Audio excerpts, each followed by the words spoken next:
यह शहर दो हिस्सों में बंटा हुआ था। दोनों तरफ के लोग कभी एक दूसरे से मिल नहीं सकते थे। हर इंसान को मजबूरी में अपनी तय की गई जिंदगी जीनी पड़ती थी। जॉन शहर के पुराने और गरीब इलाके में रहता था। हर सुबह उसे काम पर जाना पड़ता था ताकि वह अपना पेट भर सके। धीरे धीरे उसकी जिंदगी बस मशीन की तरह हो गई थी। काम करते समय वह खिड़की से शहर के दूसरे हिस्से को देखता था, जहाँ सब कुछ सुंदर और चमकदार था। वहाँ एक बड़ा स्कूल भी था जिसमें पढ़ने का सपना वह हमेशा देखता था, लेकिन कभी वहाँ पहुँच नहीं पाता था। दूसरी तरफ जैक शहर के अमीर इलाके में रहता था। वहाँ अच्छे स्कूल थे, अच्छी सुविधाएं थी और लोगों को किसी चीज की चिंता नहीं थी। एक दिन जैक ने कांच में एक लिफ्ट का प्रतिबिंब देखा जो धीरे धीरे नीचे जा रही थी। तभी उसने देखा कि उस लिफ्ट में उसका सबसे अच्छा दोस्त जॉन खड़ा है। जैक तुरंत उसे पकड़ने के लिए हाथ बढ़ाता है, लेकिन मशीनों के बड़े बड़े गियर उसे रोक लेते हैं। वह पूरी ताकत लगाकर दोबारा कोशिश करता है, तभी उसे रोकने वाला हिस्सा टूट जाता है। यह देखकर जॉन भी खुद को छुड़ाकर लिफ्ट से बाहर निकलता है और जैक की तरफ दौड़ पड़ता है। जैक उसकी मदद करता है और आखिरकार जॉन अपनी बेड़ियों से आजाद हो जाता है। यह देखकर आसपास के लोग हैरान रह जाते हैं। फिर एक एक करके और लोग भी अपनी बेड़ियां तोड़ने लगते हैं। पहली बार शहर के दोनों हिस्सों के लोग एक दूसरे से मिल पाते हैं।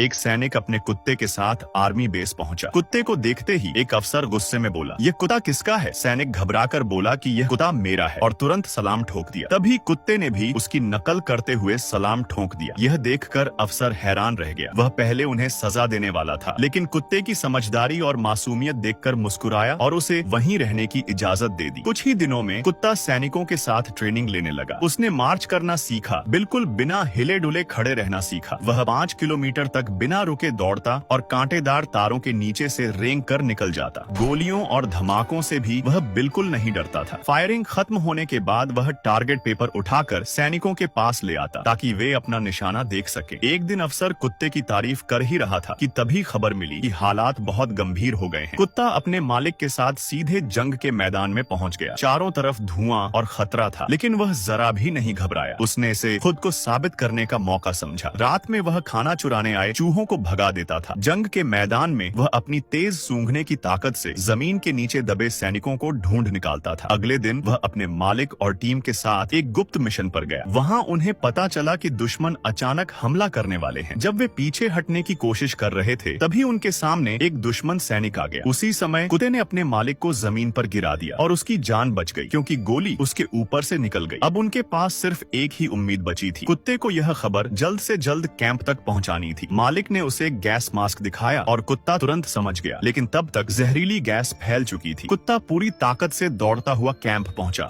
और अफसर के सामने जोर जोर से भौंकने लगा। अफसर ने तुरंत खतरे का अलार्म बजवाया और सभी सैनिकों को गैस मास्क पहनने का आदेश दिया। इसके बाद कुत्ता पास के गांव की तरफ दौड़ा और आसमान की ओर देखकर लगातार भौंकने लगा। गांव वालों को खतरे का एहसास हो गया। उन्होंने तुरंत मास्क पहन ली और अपने घरों के दरवाजे और खिड़कियां बंद कर ली। उधर कुत्ते का मालिक और उसकी टीम एक गोदाम में छिप गए। कुत्ते के लिए सही गैस मास्क नहीं था, इसलिए एक सैनिक ने तौलिया भिगोकर उसके मुंह पर बांध दिया। इससे सबकी जान बच गई। गांव वालों ने कुत्ते का धन्यवाद करने के लिए उसके लिए एक खास जैकेट बनवाई। अफसर ने आदेश दिया कि अब सेना में कुत्तों के लिए भी सही गैस मास्क बनाए जाएंगे। कुछ समय बाद दुश्मनों ने फिर हमला कर दिया और चारों तरफ गोले गिरने लगे। तभी एक ग्रेनेड खाई में आ गिरा। एक सैनिक डर के मारे वहीं रह गया। कुत्ता तुरंत आगे बढ़ा, ग्रेनेड उठाया और उसे सैनिकों से दूर ले गया। इसके बाद उसे तुरंत अस्पताल ले जाया गया। वह जल्दी ठीक हो गया और उसे छुट्टी मिल गई। आखिर में जनरल ने उसकी बहादुरी के लिए उसे सम्मानित किया और सार्जेंट के पद पर प्रमोट कर दिया। यह देखकर अफसर मुस्कुराते हुए बोला, "अब तो यह कुत्ता मुझसे भी बड़ा अफसर बन गया।"